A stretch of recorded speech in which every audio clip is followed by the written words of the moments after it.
Hey everyone, Tactics here, continuing my Keystone Hero Route Walkthrough series with a dungeon that has been farming a lot of people in the first week of the season here, Siege of BORALUS. In this video, I'll be going over the route that we use to time a +10 run in the first week of Mythic Plus being available, and I'll give you some variations as well depending on how much you want to actually skip in this dungeon. Plus, of course, I'll be discussing our strategy to handle the various pulls and bosses in this key. I've also got similar videos for a couple of the dungeons already out, with the rest coming shortly. So if you enjoy this content, do make sure you are subscribed to the channel for more stuff like it.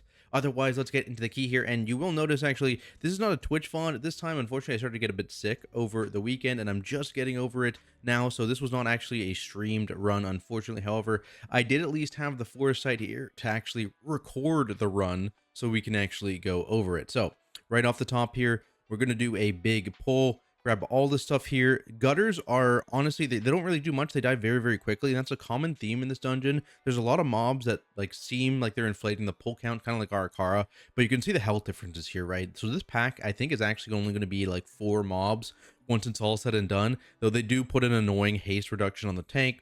So be aware of that while you have it. Just need to make sure you have a kick on this wave shaper to actually get it in. And otherwise, the route is kind of built that you can kind of miss some of these gutters because they each give like 0.2% count each. So I think we're like 1% and a bit over here, just to make sure that, if you do miss a gutter anywhere, if you do accidentally miss, like there's like a little snap later with 2 gutters, any of those things doesn't go right, you're fine on count still. Just be aware, these puddles are kind of hard to see with all the chaos happening. Is what happened when people almost die there. Swirlies go down on random targets. Plus, if the 2 fire bombs ever target the same person, it can be a little bit problematic if you also have a wave shaper targeting them. So that's kind of the wombo combo here. But mainly, it's just avoiding those puddles, which are player baited. We then go up the stairs here. Need to be careful because it's got the Enforcer and the Raider in it here. We're going to add them in a second. And you can get this really nasty combo where the Enforcer if does a frontal and the Raider grips everyone into the frontal. So just be aware, tanks, when the frontal is going out, and then try and shift if the Enforcer hasn't cast yet, so that if people do get gripped, they don't get gripped right into a frontal. Something to be aware of. The other thing too is that the Enforcers have a new ability here they didn't have on beta, similar to the Freehold guys, where they just do a big shout, which is an AoE hit that also interrupts the Shattering Bellow there. So just make sure casters, you aren't casting during that hit. Moving forward here, we are going to pull these 3 guys down into the right. We pull extra here at the start because we are going to be skipping things later. So if you aren't going to skip things before the 3rd boss is where this is going to end up happening, what you would want to do is pull these 3 into these guys on this side here. We're going to go to the right and pull a bunch of stuff in this corner. Be aware, this Enforcer, if you're skipping this stuff here, this guy will actually aggro this entire pack. So you need to make sure that you are hugging the left if you are actually skipping all this stuff in the corner. We are not, though. Like I said, we're just going to pull it right over into the corner. We have the patrol here, though. That is not ideal. We don't want to do another Enforcer Raider pull, especially with all the bombers in this area. So we have to wait for this patrol to actually leave before pulling in. That's why we end up stopping, and the patrol's leaving. And now I'm grabbing the Enforcer and we're pulling everything here. And what you're kind of constrained by in this area are these bombers because they don't move. So you need to basically finish them off before chaining anything in this area. And then, of course, the gutters, we probably should have had a CC of some kind on the ground there, like an Ursul's or a, if you have anything like a binding or something like that, that would probably have been good there. Oh, volume on, nope. That would probably have been good there, but they end up pulling the Dock Hounds, which is not the end of the world. The Hounds basically just have a physical hit. It's not a huge deal. We have a distract on these guys because they're patting back into us now. What we probably should have done also is maybe knocked these bombers back a little bit here, but we end up finishing them off, the Enforcer and the bombers, and then we just chain into this pack. So it's not the end of the world. We get it done, but now we're kind of constrained because of where this is. Ideally, we would want to pull this with the 3 guys in the corner, but because they patted into us and the bomber's here, now all of a sudden we kind of have to kill this bomber before we can actually move, which is unfortunate. So we're just kind of hitting those 2 mobs before moving into these guys over here. But again, ideally, you'd wait till the pat gets over here, and then you can just pull them all as one pack.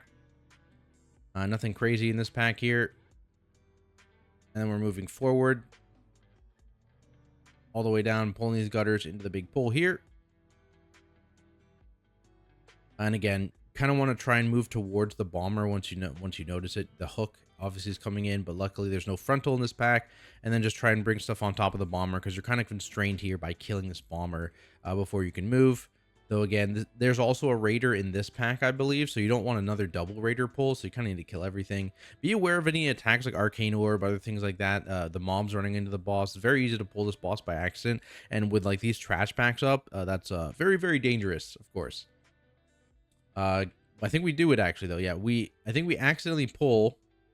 I don't know what did either. I don't know what did it, but we did accidentally pull there. And so for this boss, let's get into it. So the big thing here is making sure you are kiting this boss through the bombs as quickly as possible. You can, if you're fast and get good bomb spawns, get all three bombs detonated on the boss. However, if you're slow or if the bomb spawns are really far apart, you can just have your tank soak the third bomb if you're not going to make it in time. The big thing here, these frontals, the cleavers do that frontal line attack. Tanks, you pick these guys up and do not point them through your group. Do not point them through your group. I think that was a bomb spawn, right? Yeah, that was just a bomb spawn right on top of us.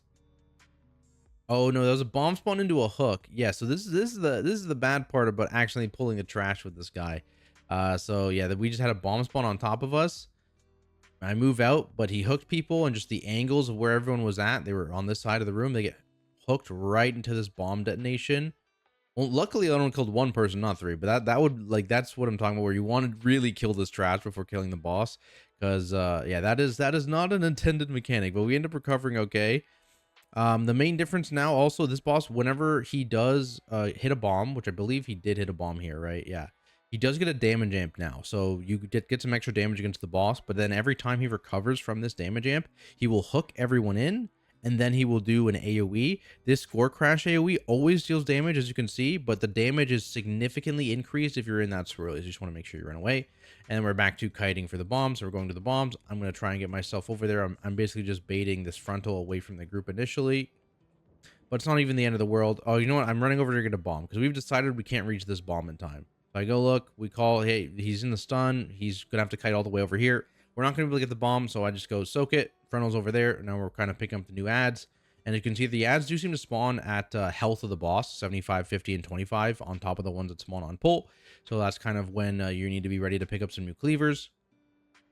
And now we're just kiting again, kiting again, kiting again until we actually get more bombs to spawn, which come shortly. Here they are. And as you can see here, for these cleavers, like, I'm doing my best to point these away from my party, right? Like, no one is in the spawn of these cleavers, and that's the biggest thing. Like, womboing your team by pointing these cleavers like through the boss or at them, for example, is very, very scary. And basically just rinse and repeat here, soaking the bombs, pinging it, boom, we're getting them, and boss dies because of that damage amp's pretty nice. Here we're just going to be hugging left, pulling these two packs together. The commander here, just make sure you have a kick on the commander. This can also be feigned if you have it. I think, yeah, he invises it there. Not a huge deal though. It doesn't seem super scary at this key level anyways, but potentially something for high keys. Barely got the Ursuls there from the runners. Be careful, we are trying not to get those guys in the corner. And then I think we chain at some point, because these guys are just tank damage here. Yeah, we do end up chaining, so just keep the kick on the bull string, and now we need to make sure we have kicks on the wave shaper inside this pull. Otherwise, it's just that's really it. Just spare kicks will go into the bolts, and you just have the kicks on each of the mobs. Of course, CCs on these orbs. And then we have the little gauntlet area, which, yeah, they dash through instantly to finish, and I will catch up. But if you have a lot of speed, you can do that. The Evoker, the Rogue Lair, just dash immediately through. If you don't have a lot of speed, just hide behind the first barrels and then go as soon as they're done. Pretty much everyone can do that one. Watter's running away as usual. Here's the little snap type thing I was talking about earlier with these curse blades. Again, like these 0.2% tiny baby mobs. You can just grab them, jump through the ship into the next pull. Tanks, be aware of these curse blades though, because they put the stacking damage amp on you, which is a curse spell. It can be very scary if you get to high stacks. I'm already at 3 stacks here. I'm up at 5 stacks. I think I dispel myself soon, but yeah, it's something that you should be aware of. It's a pretty significant damage amp that you do not want, and it does cap out at 5 there. Yeah, shit, now I dispel it, but be aware of that one. Otherwise here, again, it's pretty standard stuff. Commander, keep a kick on the commanders always. 1 kick is all you need. And then here I have the frontal in this pack, so I'm pointing away. We do end up ripping Lust on this pull here, just because the next boss is not a great Lust, because she has forced phases, and we're already, you know, pushing. It would basically waste like half of lust duration kind of deal. So we just have lust up now, so we just rip it here, because that's where we got it. If you get it earlier, you can rip it earlier. If you get it during the boss fight, you can rip it on the pack after the boss fight. Anything really works here just to kind of get it on CD. And then we have this boss, which I think has been confusing some people. So not fiery ricochet, gut shot. Let's rewind. I think boss usually gut shots on pull, but yeah, gut shot is only ever cast if the tank isn't in melee range. So that's when it gets cast, and it can go on anyone. It doesn't necessarily go on the tank, so it can go on anyone, and that is a very, very scary bleed. So you want to make sure you avoid that. So tanks, you want to be in melee at all times. Now there is a frontal here and clear the deck, so you want to make sure you point that away, and you can see everyone else on the other side. So I rotate out of it as well because the frontal does not follow you. So there's that. Fiery ricochet is just kind of the group damage. It's unavoidable. It's going to hit 4 people, I think, every time it happens. I believe the tank can also be part of that 4. Not 100% sure on that one, but 4 people are getting that dot regardless. So make sure, you know, people are topped for that hit, and then you heal them through it. Then a frontal happens, and then we get the mass bombardment, and I think I got knocked there. I think I was in the frontal. So this is the awkward part. So I was in the frontal here still, so beware that frontal. I guess it was still in it, but yeah, you're definitely not supposed to be knocked back there. So that's awkward because we were gonna basically you'd see me rotate around with the melee DPS here to stay together, but I got knocked out here, so I need to make sure I get back before this fiery ricochet stuff finishes.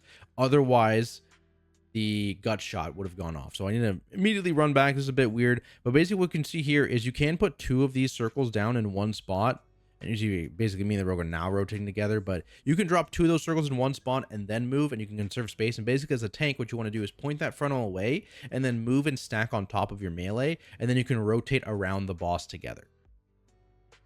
Now it's 66 and 33%. Boss jumps up, spawns 3 adds, so just grab them. Same as the trash. Point the cannoneer away, kill them, dodge all the swirlies. Nothing too crazy here. And then once the cannoneer dies, you pick up the cannon. And the boss comes back down, and you can see here, I should have pre-positioned to the middle of the room. That's the one thing, is the boss will always jump back down in the middle of the room here, and 2 gut shots went off because I was a little bit south of the middle of the room here, or I guess that's north, actually. But I was a bit away from the middle of the room, so make sure when the boss comes back down, you are in the middle of the room. The other thing is you can see this passive on the boss here, which is she basically has the evasiveness thing, which the spotters have. So if there's no like slow or snare on the mob, she will jump away. So if you randomly have your boss jumping away, that is the reason why you don't have a slow or snare on the mob. Guardian is kind of OP for this because Moonfire is a slow with the Loon's Chosen talent tree, so I just permanently have a slow on her. But a lot of different specs, like Rogue can put crippling poison on. I think warriors can like hamstring, that kind of thing. There's a lot of different abilities that have slows. I think Thunderclap even as a prot warrior, maybe even a regular warrior too if you're using Mountain Thane. But any kind of slow needs to be on the boss at all times to prevent her from moving. That's why our boss is stationary. Otherwise, it just is a rinse and repeat from here. Like I said, point the frontals away, stack on top of your melee right after you point the second frontal away for the mass bombardment, and then that is pretty much the boss, right? That is literally it. Rotate around together. Like a 2-2 in a spot there, and you're safe. And then you have the next little gauntlet here, which I think we get owned here, right? Yeah, the rogue doesn't make it. So he gets it there and he doesn't make it, so that's hype. We get owned by that. Beware. Use the LOS. And then we do a pretty big pull here where we're chaining some Buccaneers into the one caster here. And this is basically the first caster of the area, which is why we chain up to him. The Demolishers are actually giga scary in terms of the damage they do, so pulling more than one at a time is very, very scary. So that's why, again, we've pulled 1 Demolisher and 1 caster in here, so we just have kicks on the caster, and we have the ability to you know, live the actual Demolisher, which I think can also be LOS'd. I believe that Crushing Slam can be LOS'd, is my understanding. And we're just kiting backwards here because this area is absolutely full of bananas. Do not get farmed by bananas like me. Bananas are very, very scary. They will stun you, and that is very bad as a tank. So stay away from the bananas. Otherwise, you know, big pull. And like I said, this is a potential lust option too, depending on where you are when your lust comes off CD. If you're already on the boss, it's fine to just hold your lust until this pull because it's a pretty big value one as well. And now we're moving forward, and again, same deal. We're going to pull like 1 caster and 1 Demolisher. In this case, it's like right in front of us, I think. So we're doing that. Same deal again. Keep kicks on the Tempest, especially the Choking Waters cast. That's a pretty nasty dot. Moving forward here. Yeah, I pull these guys back here. We still have some guys alive here, and the demolisher into the next pull is very scary. So we end up just doing this. I think potentially too, what you could maybe have done is not pulled that area at the beginning I talked about and potentially skipping on the right side, going left instead, and potentially pulling more guys into this guy. Like there's some monkeys behind us. So potentially just pulling those guys into this guy for some more efficient pulls here, because you really don't want to go demolisher into the next pull because it's very, very scary. Especially if you're lacking a disease dispel. There's basically a stacking up mortal wounds on the tank, on top of there being the banana guys and the caster as well. So this is kind of a spooky one to pull the big guy into. There's the rotting wounds, as I'm talking about. Very, very scary disease on the tank. So this is like one of the really, really good disease dispels. If you don't have a disease dispel, you can feel free to just kite this out if you get that the double stack of that debuff. So be aware of that. Otherwise, again, beware the running, because they will run into this pack, and that's not, you want to make sure you're avoiding that. This is a skip we're doing. These guys were pretty fine on Tyrannical. They're still very scary on Fort. So you can skip this in a few different ways. Of course, we are Mind Soothing. You have Shrouder or Mass Invis or Invis Pots as well. And I think you can also Misery Meld these guys. I believe the spotter is CCable, so you can Misery Meld them as well. And we're just going past. And we got these two guys here, which are kind of scary in a wombo combo, because again, this is a raider, and then there are more what's it called, guys in the actual area in all of these pulls, I believe, except for the very, very far one.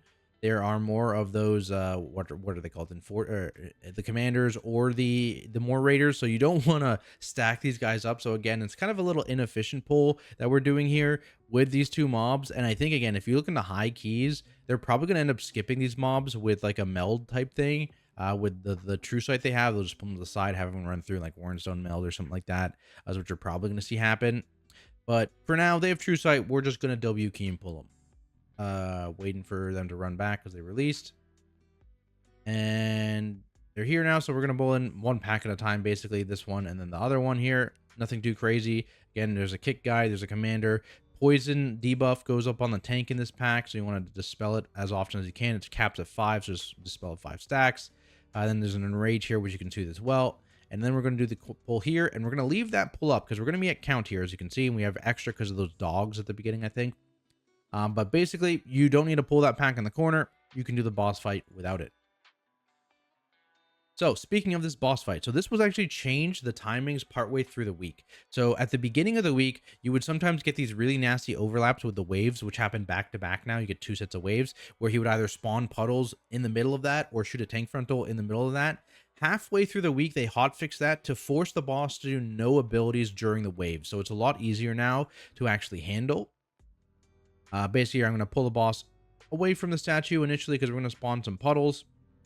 And you can see the ping there on the ledge of the statue. You can hop up on that to run around as well. Frontal no longer leaves puddles, and we know he's getting to 100 energy after that, so we're going to have the double tidal surge. So we're basically ready to go. Here's the tidal surge. Boom, so we know we're hiding here. And then we see the second one coming up in just a second, right behind us. So we need to jump, and you can see we can jump up here and you can just run around, and it's nice and fast, and you don't want to go too close to this side here. And basically the timing, how it always works now is after you've hidden from the puddle spawn. And so we weren't sure what was going to happen here because this was the first time we're pulling it after the hotfix. So we messed this one up because we dropped puddles in a giant line across this platform. That is not what you want to do. Instead, you want to, every time you've dodged the second time, you want to move towards as far to the edge as you can. Obviously, if it's that side, you can't go all the way up to them, but you can go away from the statue, basically, and drop your puddle there. So basically, I can fast forward and show you what that looks like on the second one, which you do right. Let's fast forward where we have someone all. Okay, there we go. So here's the first one. Boom. Second one goes out. We dodge to the very back. And now the break water is all going to be over here, and we're going to have this little rectangle, or square rather, safe around the statue in the center for the next set.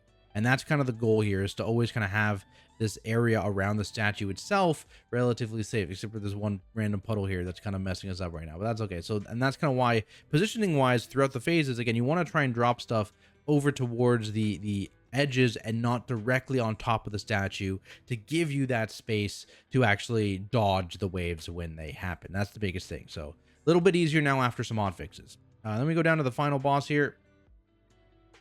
This boss is pretty straightforward. If you have the ability to do spread cleave, you should actively spread cleave these mobs. If you do not have the ability to spread cleave, you should focus the Demolishing Terror. Tanks, you always have to be in melee of the Demolishing Terror. These guys have, of course, a tank or a raid kind of wipe thing if the tank isn't in melee, so that's why tank has to be here. And they have slam, which is a raid hit and a knockback, so that is why these guys are the priority. The cannon no longer opens up when you kill the gripping. You have to kill both tentacles for the cannon to be fixed now, so that is why Demolishing Terror should just be your priority if you can't actively hit both tentacles with spread cleave or whatever. So hit this mob for the actual Putrid Waters debuff. This is what's going to kill people most likely. Have a little bit of a spread on rather. You can see, right, we move for the swirlies, but me and the rogue and melee here have a bit of a spread already. The range are spread, and what that allows you to do is it allows your healer to instantly dispel a dot to minimize the damage. And the other person, you know, if you have dwarves available, they can dwarf. If you have a warlock, they can imp dispel. If you have a mass dispel, that can be used on some of the waves as well. Or if they're a tank, they can just kind of hold it, right? So that usually then if anyone is ever paired with a tank, it's an instant dispel on the non-tank player. And then otherwise, this player just needs a bit of a focus and healing here. And if you ever have the debuff during a slam, you need to press a defensive. That is the biggest thing to remember. So we kill this Demolishing Terror, go to the Gripping Terror, and from here, it's just rinse and repeat, right? Just following those rules. Stay a bit spread, especially for the debuffs coming out. Get an instant dispel. And then I think here that was a mass dispel actually to clear that second one relatively quickly. So that's nice. Use your utility, use your dwarves, your mass dispels, anything that you may have to get those other things off quickly. Killing the Gripping here. And we're going to the next platform, and same deal. If you can cleave both, cleave both. If you cannot cleave both, hit the Demolishing Terror. Tanks, make sure you're in melee. You spread a little bit, boom, get a dispel. And they're gone. And we get a dwarf too, actually. So both of them are gone there. It just kind of rinses and repeats.